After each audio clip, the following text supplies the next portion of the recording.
Lecture 5. Navigating the Looker Studio interface. Now that you have successfully connected your first data source in the previous lecture, it's time to get comfortable with the place where you will be spending most of your time, the Looker Studio interface. If you have ever worked in tools like Google Slides or Canva, you will notice some similarities. But unlike those tools, this workplace isn't just for placing visuals. It's where you will organize data, customize charts, add filters, and adjust design elements so your dashboard makes sense at a glance. Today's goal is simple. We're going to explore each part of the Looker Studio interface so you know where everything is and what it does. Objectives of the lecture. By the end of this lecture, you will be able to identify the main sections of the Looker Studio workspace, understand how to add and edit components like charts and text, locate the data and style settings for any visual you create, start building with confidence, knowing where things are and how to move around.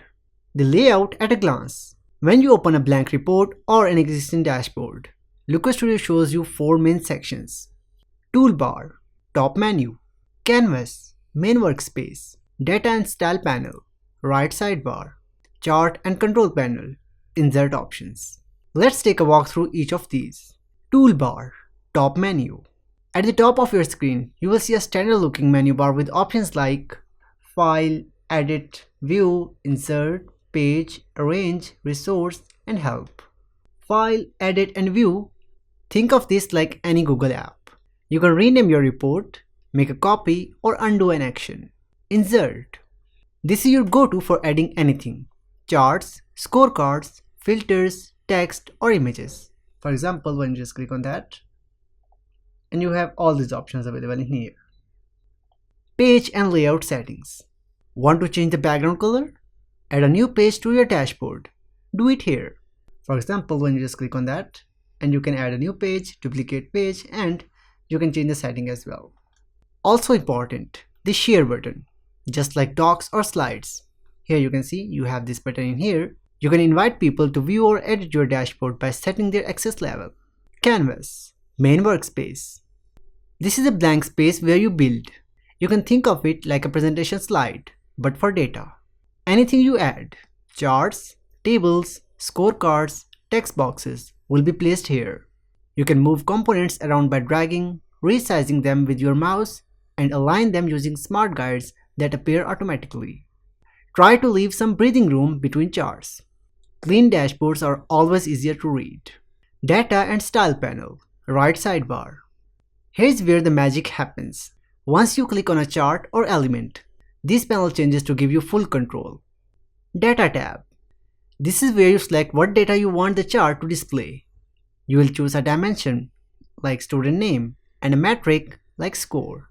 So for example, when you just click on this data, and here you can see these are all the tables that are available in this sheet.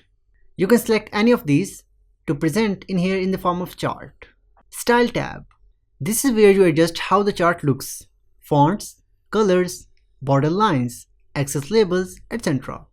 For example, you have created a chart in here. You can just click on that, show properties, and here you can see you can adjust the color, and you can just change the style, slices, colors, labels, and anything that you want to change. For example, if you have added a bar chart, you can switch from vertical to horizontal bars, change the color of each series, or add grid lines, all in the Style tab. Insert menu and quick access icons. Above the canvas, you will also find quick access icons for the most common tasks.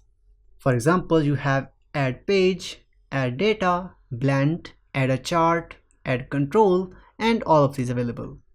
These shortcuts save time and make the interface beginner friendly. The insert to chart option will give you access to bar charts, pie charts, tables, scorecards, time series, and more. For example, when you just click on that, and you will have all these options available.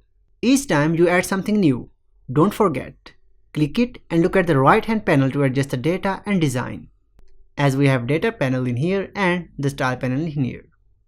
Putting it all together. Let's say you want to build a simple dashboard with 3 elements: a bar chart showing scores by student, a scorecard showing the class average, a filter control to select by score. You would use the insert menu to place each of those elements on the canvas. Select each one and adjust the data in the Data tab. Switch to the Style tab to tweak the layout and appearance. Drag things around until your layout looks balanced and easy to read. Once you understand where everything is, building dashboards becomes a process of experimenting, refining, and presenting.